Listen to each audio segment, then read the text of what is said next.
ഒരിക്കലും ഇവിടെ ഒരു കമ്പാരിസൻ്റെ ബേസിൽ ഒരു കുട്ടിയെയും പ്രത്യേകിച്ച് ഒരു മേഖലയിലേക്ക് വിടാൻ പാടില്ല. ഫോർ എക്സാമ്പിൾ പറഞ്ഞു കഴിഞ്ഞാൽ, ഇപ്പോൾ എൻ്റെ അടുത്തൊരു കൂട്ടുകാരൻ്റെ കുട്ടി ഡോക്ടറാണ്, നീയും ഡോക്ടറായേ പറ്റൂ, അല്ലെ നീ എൻജിനീയറാണ്, അതുകൊണ്ട് അവൻ എൻജിനീയറാണ്, നീ എൻജിനീയറായേ പറ്റത്തുള്ളൂ, അല്ലെങ്കിൽ ഞാനും അച്ഛനും അമ്മയും ഡോക്ടറാണ്, അതുകൊണ്ട് നീയും ഡോക്ടറായേ പറ്റൂ എന്നൊന്നും പറയാൻ ഇവിടെ യാതൊരുവിധ അങ്ങനെ പറയുന്നതിൽ യാതൊരുവിധ അർത്ഥവുമില്ല. കാരണം എന്ന് വെച്ചാൽ ഞാൻ പറഞ്ഞില്ലേ, ഒരു അച്ഛൻ്റെയും അമ്മയുടെയും കുട്ടിയാണെങ്കിൽ പോലും അവർ വ്യത്യസ്തമായൊരു ജന്മമാണ്.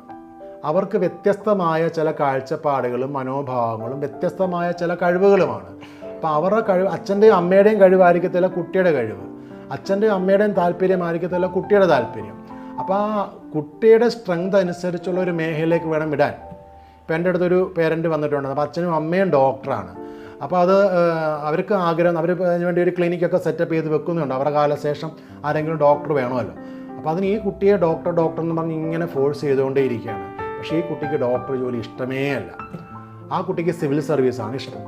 അപ്പം അത് സിവിൽ സർവീസിന് വേണ്ടി ഈ പല സ്ഥലങ്ങളിലൊക്കെ കുട്ടി പേരൻസ് പറഞ്ഞ് മനസ്സിലാകുന്നു, സിവിൽ സർവീസ് ആകുമ്പോൾ വേറെ സ്ഥലങ്ങളിലേക്ക് പോകേണ്ടി വരും, വേറെ നോർത്ത് ഇന്ത്യയിലൊക്കെ ജോലിക്ക് പോകേണ്ടി വരും, അങ്ങനെ ഭയങ്കര ഉത്തരവാദിത്തമുള്ള ജോലിയാണ്, ഭയങ്കര റിസ്ക്കാണ് എന്നൊക്കെ പേരൻസ് പറഞ്ഞു കൊടുക്കുന്നുണ്ട്. പക്ഷേ ആ കുട്ടിയെ സംബന്ധിച്ചിടത്തോളം ആ കുട്ടിക്ക് ഡോക്ടറാവണ്ട, ആ കുട്ടിക്ക് ഈ പറയുന്ന രീതിയിൽ സിവിൽ സർവീസിലേക്ക് പോയാൽ മതി. അപ്പം അവരുടെ ആ സ്ട്രെങ്ത് ആ മേഖലയിലാണ്. ഇപ്പം നമ്മൾ ടെസ്റ്റ് എടുത്തപ്പോഴും മനസ്സിലായത് ആ കുട്ടിക്ക് ഒരു അഡ്മിനിസ്ട്രേഷൻ ലെവലിലാണ് ആ കുട്ടിയുടെ കഴിവിരിക്കുന്നത്.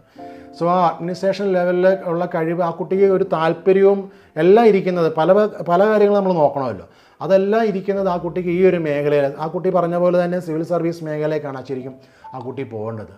അപ്പോൾ അതുകൊണ്ട് തന്നെ നമ്മൾ അവരോട് പേരൻസിനോട് സജസ്റ്റ് ചെയ്തു, ഇതാണ് ആ കുട്ടിക്ക് ഏറ്റവും നല്ല മേഖല, അപ്പോൾ അത് പോട്ടെ എന്നുള്ള രീതിയിൽ കുട്ടികളെ പേരൻസിനെ പറഞ്ഞ് മനസ്സിലാക്കി. അപ്പോൾ അതിന് പേരൻസിനോട് എനിക്ക് പറയാനുള്ളത് ഇതാണ്, ഒരിക്കലും നിങ്ങൾ നിങ്ങളുടെ താല്പര്യത്തിന് കുട്ടികളെ അടിച്ചേൽപ്പിക്കരുത്.